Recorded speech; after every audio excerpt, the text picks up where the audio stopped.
मंत्रिमंडल विस्तार से पहले अजीत पवार मुंबई से बारामती के लिए रवाना हुए हैं। ये इस वक्त की बड़ी खबर। मैं महाराष्ट्र में मंत्रिमंडल विस्तार की बात कर रही हूं और इसी मंत्रिमंडल विस्तार से पहले अजीत पवार मुंबई से बारामती चले गए हैं। आज पूरे दिन बारामती में ही अजीत पवार रहने वाले हैं और रात को नागपुर पहुंचेंगे अजीत पवार, ये खबर मिल रही है। दरअसल कल नागपुर में ही मंत्रिमंडल विस्तार होगा, तो कल नागपुर में मंत्रिमंडल विस्तार होगा और उससे पहले अजीत पवार जो हैं मुंबई से आज बारामती के लिए रवाना हो चुके हैं। पूरा दिन आज वो बारामती में गुजारेंगे, रात को नागपुर पहुंच जाएंगे बारामती से और फिर कल नागपुर में मंत्रिमंडल विस्तार।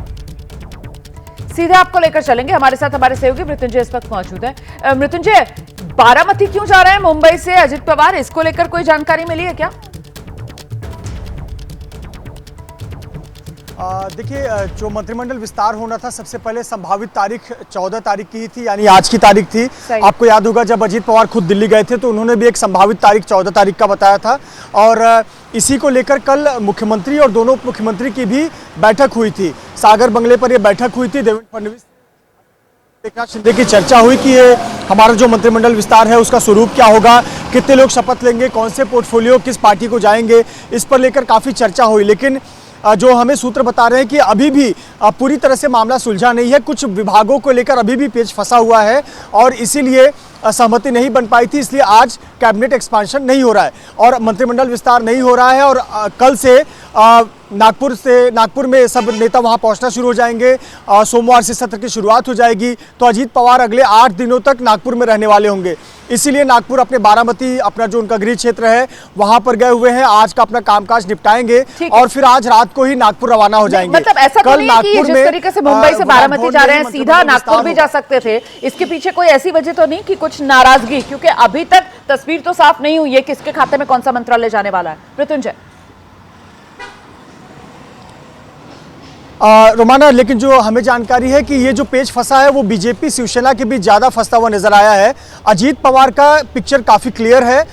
उनके 8 कैबिनेट मंत्री, 2 राज्य मंत्री की शपथ लेंगे, उनके तो नाम भी लगभग क्लियर हैं और उनका सिर्फ ये था कि फाइनेंस विभाग बीजेपी एक्सचेंज करना चाहती थी, जिसको लेकर उनकी बातचीत हुई है और अजीत पवार अपने निजी काम से बारामती गए हैं। आज रात को वो नागपुर जाएंगे, वो शेड्यूल कल ही तय हो गया था कि वो नागपुर रात को रवाना हो जाएंगे। तो जानकारी बस आज आई है सामने कि अब नागपुर चूंकि 8 दिन तक रहने वाले हैं तो आज अपने गृह क्षेत्र का काम निपटाएंगे और अगले 8 दिन तक वो नागपुर रहेंगे। महाराष्ट्र के मंत्रिमंडल विस्तार को लेकर वहां पर किसी तरीके की कोई दिक्कत नहीं है। जो मामला अटक रहा है, जैसा कि आप बता रहे हैं, वो दरअसल पेच जो है वो बार बार आकर अटकता है शिवसेना शिंदे गुट के साथ बीजेपी का। मैं लौटूंगी आपके पास मृत्युंजय, रहिए हमारे साथ। महाराष्ट्र के मंत्रिमंडल विस्तार को लेकर एक और बड़ी खबर मैं आपको बताने जा रही हूँ। एनसीपी अजित गुट से बनने वाले संभावित मंत्री, उससे जुड़ी एक खबर है। जैसा कि मृत्युंजय बता रहे थे कि वहां पर तस्वीर कमोबेश साफ हो चुकी है। अजीत पवार के साथ छगन भुजबल जो हैं वो कैबिनेट मंत्री बनाए जाएंगे। अजीत पवार तो आप जानते ही हैं डिप्टी सीएम के तौर पर शपथ ले चुके हैं। छगन भुजबल,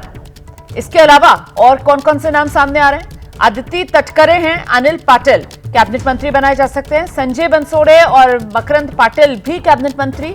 नरहरी जिरवाल, धनंजय मुंडे कैबिनेट मंत्री और साथ ही 8 कैबिनेट मंत्री के अलावा 2 राज्य मंत्री एनसीपी अजित गुट से। और ये कौन से नाम है? एक सना मलिक और दूसरा इंद्रनील नायक को राज्य मंत्री बनाया जा सकता है। मृत्युंजय हमारे साथ लगातार बने हुए। मृत्युंजय, ये जो हम नाम बता रहे हैं कमोबेश यही वो नाम है जिस पर मोहर लग जाएगी? अगर एनसीपी अजीत पवार गुट की बात करें तो निश्चित तौर पर लगभग यही नाम है जिस पर मोहर लगनी तय है। 10 लोग आपको नजर आएंगे कैबिनेट में अजीत पवार को लेकर और इसमें देखिए महिलाओं का समावेश है। अदिति तटकरे पिछली जो शिंदे सरकार थी उसमें भी मंत्री थी एनसीपी कोटे से।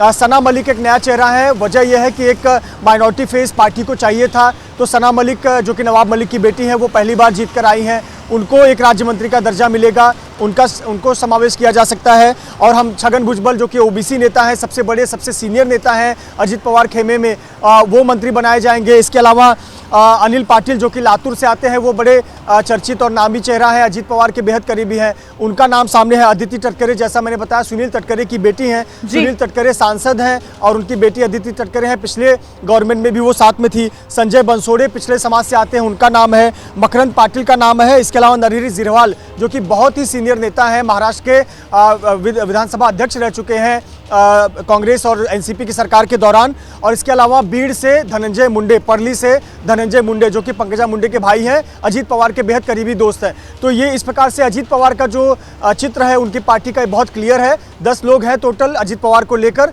जो कि मंत्रिमंडल का हिस्सा होंगे देवेंद्र फडणवीस की सरकार में। बिल्कुल रहिए आप हमारे साथ मृत्युंजय, मैं लौटूंगी आपके पास। देखिए, महायुति को मुंबई में कैबिनेट विस्तार की ताकत है ही नहीं, ये हमला संजय राउत कर रहे हैं। शिवसेना उद्धव गुट के सांसद हैं संजय राउत, वो कह रहे हैं कि महायुति मुंबई में कैबिनेट विस्तार की कोई ताकत रखती नहीं है। राज्य में तो अराजकता फैली हुई है, सारे लोगों को मलाईदार विभाग चाहिए, वित्त मंत्रालय किसे दिया जा रहा है, हम बताएंगे तिजोरी की क्या हालत है, सुनिए सर।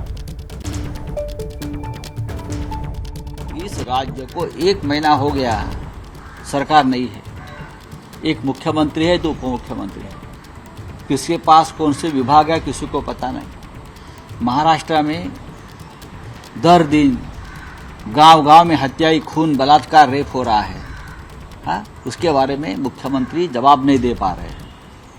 सबको मलाईदार विभाग चाहिए, जनता मर रही है, हाँ? किसी के पास ना हेल्थ डिपार्टमेंट, ना एजुकेशन डिपार्टमेंट, ना परिवहन, पूरा अराजकता फैली है महाराष्ट्र में। ईवीएम से बनी हुई ये सरकार है, उनको दिमाग नहीं है, उनके दिमाग में सिर्फ ईवीएम है, दिमाग नहीं है।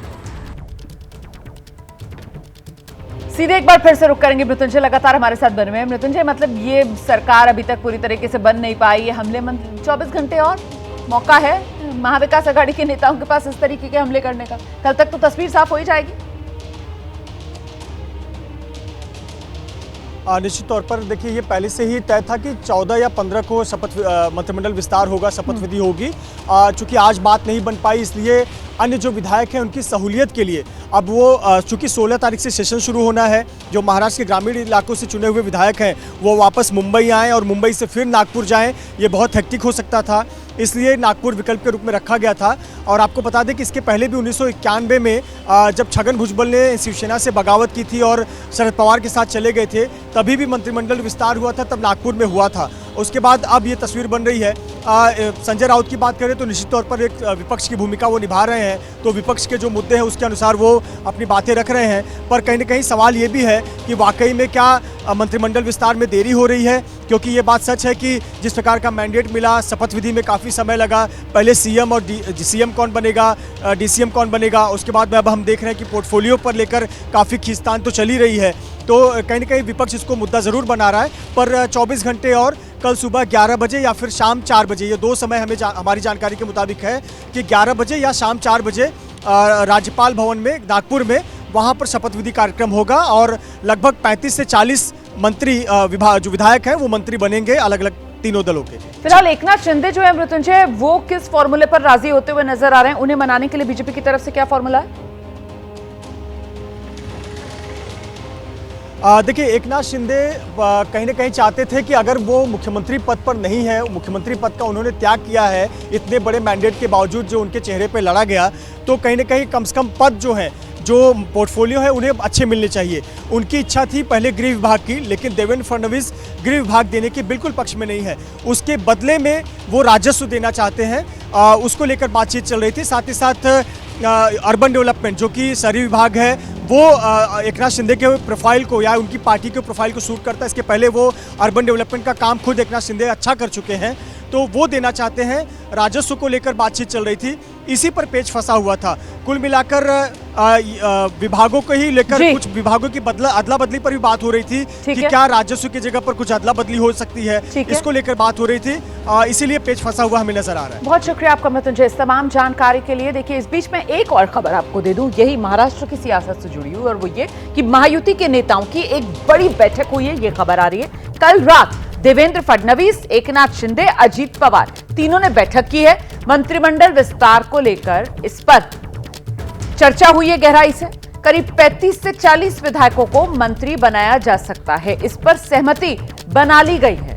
तो ये जो बैठक है वो महत्वपूर्ण इसलिए हो जाती है क्योंकि तीनों नेताओं की ये बैठक, और अब सीधे तीनों नेता जो हैं वो नागपुर में ही मिलेंगे जहां पर मंत्रिमंडल का विस्तार होगा। और उससे पहले ये एक तरीके से आप कह सकते हैं कि आखिरी बैठक थी तीनों नेताओं ने जो की है, और इसमें मंत्रिमंडल विस्तार को लेकर सहमति बना ली गई है। और कल मंत्रिमंडल विस्तार जो नागपुर में होगा।